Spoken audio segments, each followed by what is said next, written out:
वज़ीर आला खैबर पख्तूनख्वा अली अमीन गंडापुर ने कहा है कि वो इस बात पर कायम हैं कि अगली दफ़ा पुरअमन वाली बात नहीं होगी।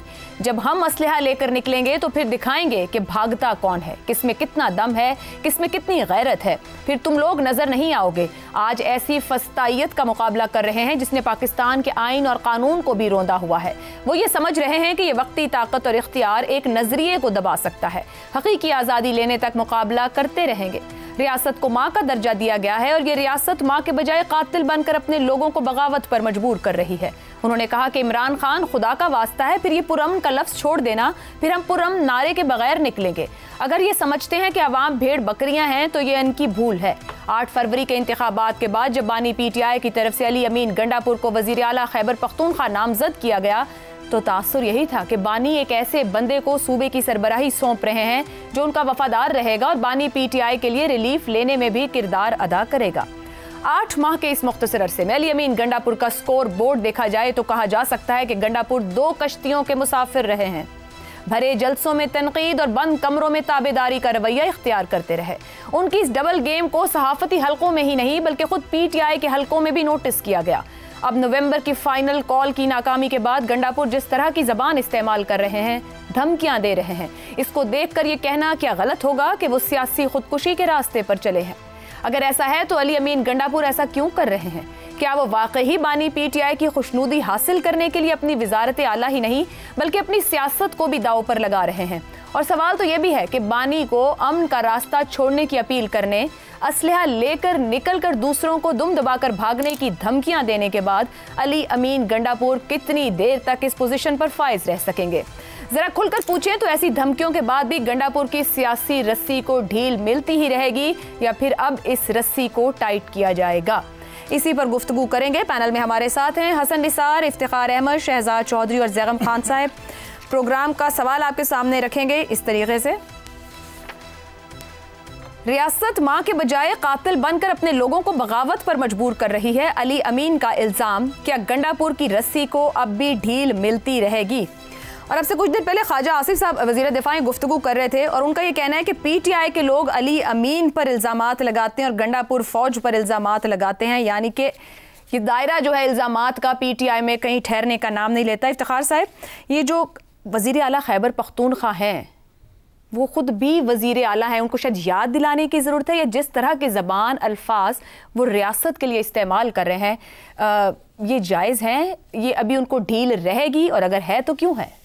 जो आपका पहला ये सवाल है कि ढील रहेगी और कब तक रहेगी, ये बड़ा बुनियादी सवाल है और इस सवाल का जवाब मिलना चाहिए अब, क्योंकि जो ये कहना है कि हम असला लेके निकलेंगे, आप यकीन करें माजी के अंदर जिस किसी ने इसके करीब का भी लफ्ज़ इस्तेमाल किया है उसको जेल जाना पड़ा है और उसको बहुत अरसा जेल में रहना पड़ा है, हाँ वो कितनी बड़ी सियासी पार्टी से उसका तल्लुक़ क्यों ना हो।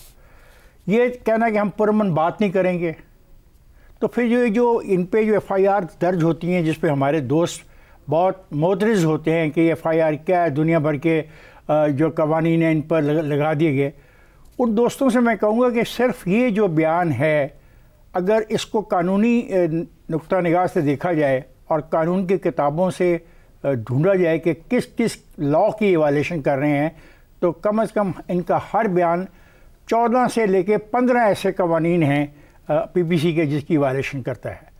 फिर ये कहना कि हमारे पर सैकड़ों FIR दर्ज हो रही हैं, तो साफ ज़ाहिर है कि अगर इस किस्म के बयान होंगे तो FIR भी दर्ज ना हो। पहले भी रियासत के पास कुछ नहीं है, रियासत बर्दाश्त कर रही है इन चीज़ों को, मुझे नहीं पता ये क्यों कर रही है।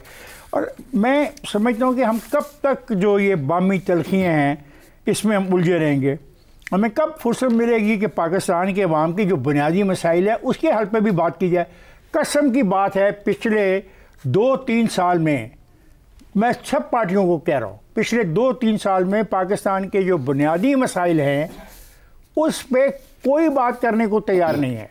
उस पर ना तो कोई किसी की हमायत करता है, ना कोई तजवीज़ पेश करता है, ना उसके ऊपर कोई डिबेट करता है। बस बात यही है कि जनाब वाला अब मैं फ़िक्रा सुन लीजिए पूरा क्या उन्होंने कहा, अब हम असला लेकर निकलेंगे तो फिर दिखाएंगे कि भागता कौन है।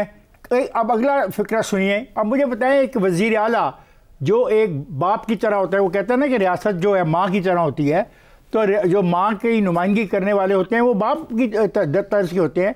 अगर बाप अपने वोटर्स को ये सिखा रहा हो और ये पढ़ा रहा हो कि हम बताएंगे किस में कितनी गैरत है, किस में कितना दम है, फिर तुम लोग नज़र नहीं आओगे। अब मुझे बताएं कि 4 लफ्ज़ जो हैं ये टोटल वायलेशन है उस पूरे हल्फ की जो लिया गया है। ये जो उकसाना है कि असला लेकर निकलने की धमकी देना, ये कोई मजाक तो नहीं है ना। कोई कभी चलो एक दफ़ा आदमी को जज्बात में कह देता है तो हम कहते हैं जज्बाती बात है। इसको स्टैब्लिश किया जा रहा है, फिर इसको नरेट क्या किया जा रहा है, जो अभी अपना आयशा ने बताया कि वो ये कहते हैं, फिर वो ये कहते हैं, और फिर वो जाती है फौज तक बात। क्यों आप ज्यादती कर रहे हैं? आपका कुछ नहीं बिगड़ेगा, लेकिन एक तो नस्ल बिगाड़ दी, अब आप उस नस्ल को असरा उठा के सियासी मसाइल का हल करने का जो फ़लसफ़ा पढ़ा रहे हैं, ये बहुत खौफनाक है।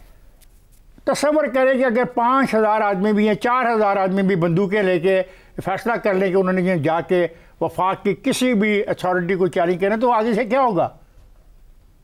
इफ्तिखार साहब, गंडापुर साहिब को अपना हल्फ याद है, नहीं याद है, किसी के कहने पर कह रहे हैं, खुद से कह रहे हैं, या इतनी ढील उनको कैसे है? आपके सवाल के पहले फिक्रे में मैंने कहा कि जो अगर ढील किसी ने दी है तो वो जिम्मेदार होंगे पाकिस्तान में इस अनारकी का।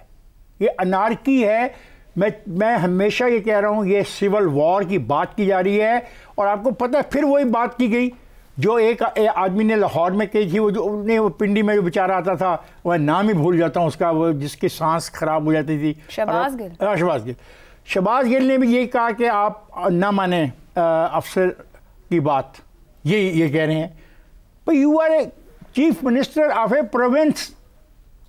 ये कोई बात भी करना चाहते हैं किसी से, वो कहेंगे हमने मुज़ाकरात करने हैं, हम अभी सिविल डिसोबीडियंस को 1 हफ्ता लेट करें, बट इन धमकियों के साथ, इस दबाव के साथ, इन इल्जामात के साथ वो किससे और क्या बात करना? आप मुझे बता दें आशा, अगर मेरे किसी के साथ झगड़ा हो और वो मुझे मुज़ाकरात पे भी तैयार ना हो और कहे कि इफ्तिखार साहब मैं आपके घर आ रहा हूँ हमला करने के लिए इस दफ़ा, तो मेरे पास असला भी होगा, तो फिर मैं देखूंगा कि आप में कितना दम और खम है। तो इस तरह से डायलॉग नहीं होगा। मैं कहता हूँ कुरम में चलो सब करो, सबसे बड़ा चैलेंज तुम्हारा राइट नाउ कुरम है। ये एक ऑन गोइंग डेवलपिंग स्टोरी है जो कुरम में चल रही है, ऑन गोइंग डेवलपिंग स्टोरी। क्या कर लिया आपने वहाँ पे, कि कैसे आपने उनको फैसिलिटेट कर लिया? आज जब मैं बात कर रहा हूँ इस वक्त भी हालात कुरम में उतनी ख़राब हैं जितने आज से 1 हफ्ता पहले से। ठीक हो गया। तो उन जिम्मेदारियों का एहसास करो। और ये कहना कि जब हम असला लेकर निकलेंगे धमकियाँ मत दो, फिर क्या नतीजा होगा कि असला के मुकाबले में असला से जवाब मिलेगा और शायद ये मामला फिर एक सिविल वॉर की तरफ चला जाए। ठीक। हसन निसार साहब, गंडापुर साहब कहते हैं कि आईन और कानून नहीं है, फस्तायत के खिलाफ लड़ रहे हैं, तो वो वजीर आला किस आईन और कानून के तहत हैं और किसके वजह से वो ये धमकियां या ये जो ढील उनके पास मौजूद है? क्या उनको बानी पीटीआई कह रहे हैं कि ये सब कुछ कहो और रियासत पर चढ़ दौड़ो? जब मेरा भाई ये गुफ्तगू कर रहा था, मैं इफ्तिखार की बात कर रहा हूँ, मुझे ईस्ट पाकिस्तान से चंद माह पहले के दिन याद आए।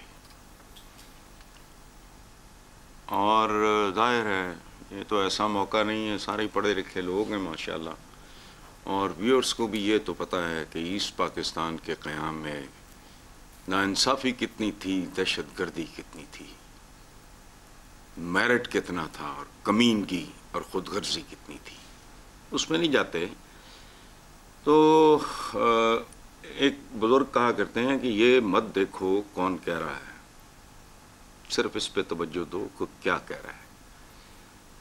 अच्छा, एक मिसाल मैं अर्ज़ करता हूँ, जो बात उसने गंडेपुर ने की है कि जिस पाकिस्तान में, जब पाकिस्तान में इफ्तिखार चौधरी, जस्टिस इफ्तिखार चौधरी की बहाली की तहरीक ज़ोरों पे थी, एतज़ाज़ अहसन उसकी क़यादत कर रहे थे, उसको लीड कर रहे थे, तो उन्होंने अपनी एक नज़म पढ़नी शुरू की, रियासत होगी माँ के जैसी।